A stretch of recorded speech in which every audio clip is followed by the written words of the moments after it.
5 minute കൂടി പിടിച്ചു നിൽക്കൂ. 121 സങ്കീർത്തനം 1 മുതൽ 8 വരെ. ചിന്തയ്ക്കായിട്ട് 1-ാം വാക്യം. ഞാൻ എൻ്റെ കണ്ണ് പർവ്വതങ്ങളിലേക്ക് ഉയർത്തുന്നു, എനിക്ക് സഹായം എവിടെ നിന്ന് വരും?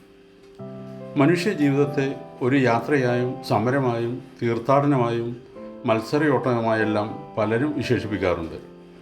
അതെന്തായാലും വിജയകരമായൊരു അന്ത്യമാണ് എല്ലാവരും ആഗ്രഹിക്കുന്നത്. എന്നാൽ നാം ആഗ്രഹിക്കുന്ന അന്ത്യത്തിലെത്തുന്നതിന് പ്രതിബന്ധമായി തീരുന്ന പല പ്രശ്നങ്ങളെയും നമുക്ക് അഭിമുഖീകരിക്കേണ്ടതായി വരും. അവയെ കഴിയുമെങ്കിൽ ഒഴിഞ്ഞു മാറാൻ ശ്രമിക്കുക സാധാരണമാണ്.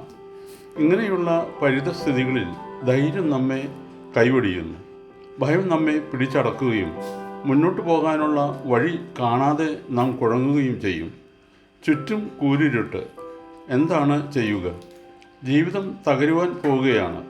ഇങ്ങനെയുള്ള ചിന്തയാൽ പരിഭ്രാന്തരായി തീരുന്നവർക്ക് ഡോക്ടർ റിച്ചാർഡ് സ്നീഡ് നൽകുന്ന പ്രായോഗിക നിർദ്ദേശം സഹായകമായി തീർന്നേക്കാം.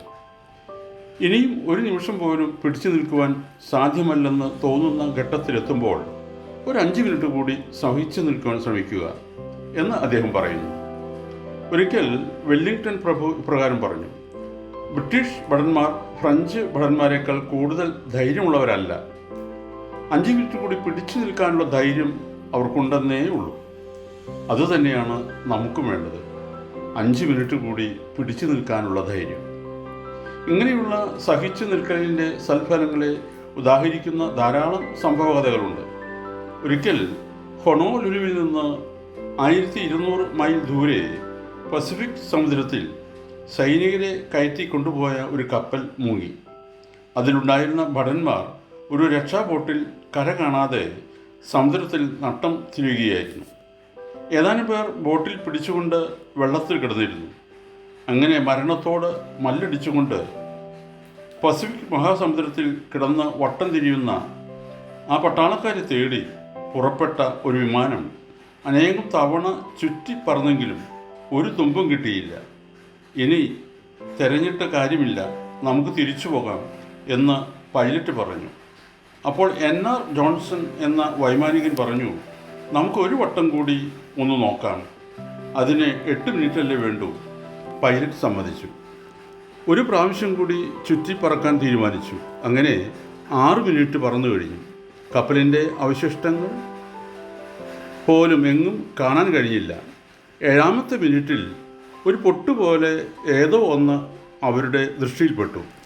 വിമാനം താണു പറന്നു. ഒരു രക്ഷാബോട്ടും അതിൽ പിടിച്ചു കിടക്കുന്ന ഏതാനും മനുഷ്യരുമാണതെന്ന് അവർക്ക് മനസ്സിലായി. അങ്ങനെ മരണവക്ത്രത്തിൽ നിന്ന് 33 ഭടന്മാരെ രക്ഷിക്കുവാൻ ആ വൈമാനികർക്ക് കഴിഞ്ഞു. 5 മിനിറ്റ് കൂടി പിടിച്ചു നിൽക്കാനുള്ള അവരുടെ സഹിഷ്ണുത ആ 33 മനുഷ്യാത്മാക്കളെ രക്ഷപ്പെടുത്തുവാൻ ഇടയാക്കി. നാം തകർച്ചയുടെ വക്കിലെത്തിയാലും ദൈവം നമ്മെ ഒരിക്കലും കൈവിടുകയില്ലെന്നുള്ള വിശ്വാസം 5 മിനിറ്റ് കൂടി സഹിച്ച് നിൽക്കാനുള്ള കരുത്ത് നമുക്ക് നൽകും. ഓരോ ചുവടുവയ്പ്പിലും ദൈവം നമ്മെ വഴി നടത്തുന്നുവെന്ന് ഉള്ളത് വിസ്മരിക്കുമ്പോഴാണ് നാം പരിഭ്രമിക്കുകയും ഭയപ്പെടുകയും ചെയ്യുന്നത്. ഒരു രാത്രിയിൽ ഹേഗിലെ ബ്രിട്ടീഷ് സ്ഥാനപതി ബുൾസ്ട്രോഡ് വൈറ്റ്ലോക്ക് ഉറക്കം വരാതെ കിടക്കയിൽ തിരിഞ്ഞും മറിഞ്ഞും കിടക്കുകയായിരുന്നു. തൻ്റെ രാജ്യത്തെക്കുറിച്ചുള്ള ഉത്കണ്ഠയാണ് അദ്ദേഹത്തെ അലട്ടിയത്.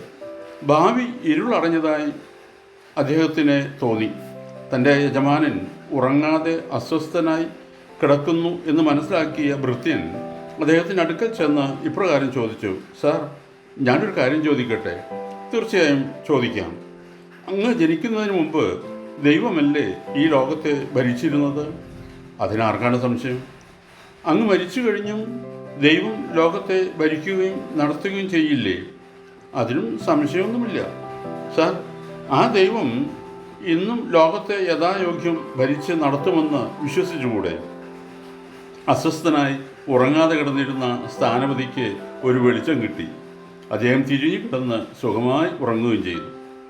ദൈവത്തിൻ്റെ ഭരണത്തിനും നടത്തിപ്പിനും നമ്മുടെ പ്രശ്നങ്ങളെ ഏൽപ്പിച്ചു കൊടുക്കാൻ കഴിയുമെങ്കിൽ സ്വസ്ഥചിത്തരായി കിടന്നുറങ്ങുവാൻ നമുക്ക് കഴിയും. ഓർക്കണമേ, വേദനയും അധ്വാനവും കൂടാതെ വിലപ്പെട്ടതൊന്നും നേടാനാവില്ല. 27-ാം സങ്കീർത്തനം 1-ാം വാക്യം. യഹോവ എൻ്റെ വെളിച്ചവും എൻ്റെ രക്ഷയുമാകുന്നു. ഞാൻ ആരെ ഭയപ്പെടും? യഹോവ എൻ്റെ ജീവൻ്റെ ഫലം. ഞാൻ ആരെ പേടിക്കും? ദൈവം അനുഗ്രഹിക്കട്ടെ. പ്രാർത്ഥനയോടെ കർത്തൃശുശ്രൂഷയിൽ എളിയ ദാസൻ.